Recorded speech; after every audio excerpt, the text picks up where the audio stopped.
Comment réagir face à un soupçon d'infidélité?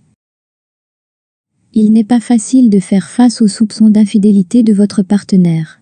La situation peut être ressentie comme particulièrement douloureuse, et il n'est pas facile de décider comment réagir. Il est toutefois important de prendre les bonnes mesures pour vous assurer de trouver la meilleure solution possible pour votre relation. L'une des choses les plus importantes pour faire face à une telle situation est de rester ouvert et à l'écoute.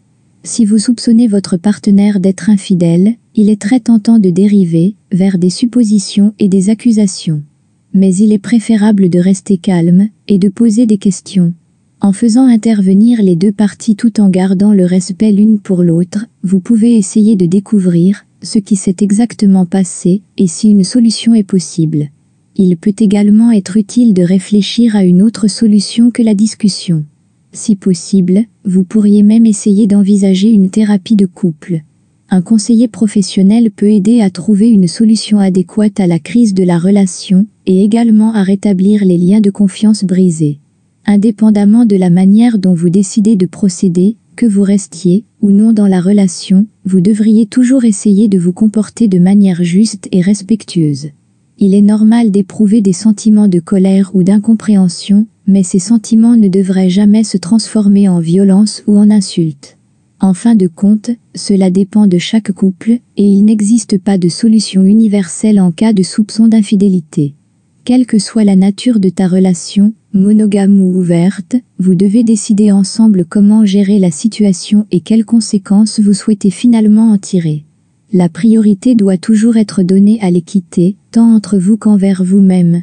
Lorsqu'il s'agit d'infidélité, il est difficile de décider ce qui est vraiment correct.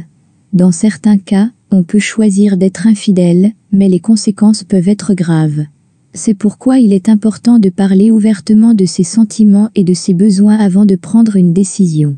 Il existe de nombreuses raisons pour lesquelles les gens trompent. L'une des raisons les plus fréquentes est l'insatisfaction vis-à-vis du partenaire actuel ou la monotonie de la vie quotidienne. Il arrive aussi que des personnes découvrent une flamme jumelle et se sentent attirées par elle. Dans de tels cas, il peut être difficile de rester fidèle.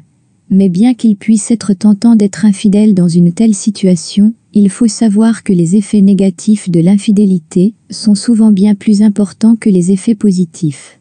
Par exemple, des sentiments négatifs tels que la culpabilité et la honte peuvent apparaître, et la confiance dans une relation peut être affectée.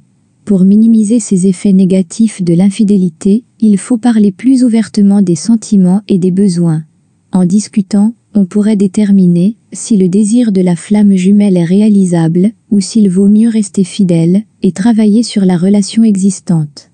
Parler ouvertement de ses sentiments et de ses besoins peut aider à construire une intimité émotionnelle entre les partenaires et à maintenir ainsi une relation saine. Quelle que soit la décision que l'on prend, rester fidèle ou trompé, il faut toujours essayer de parler plus ouvertement de ses sentiments et de ses besoins.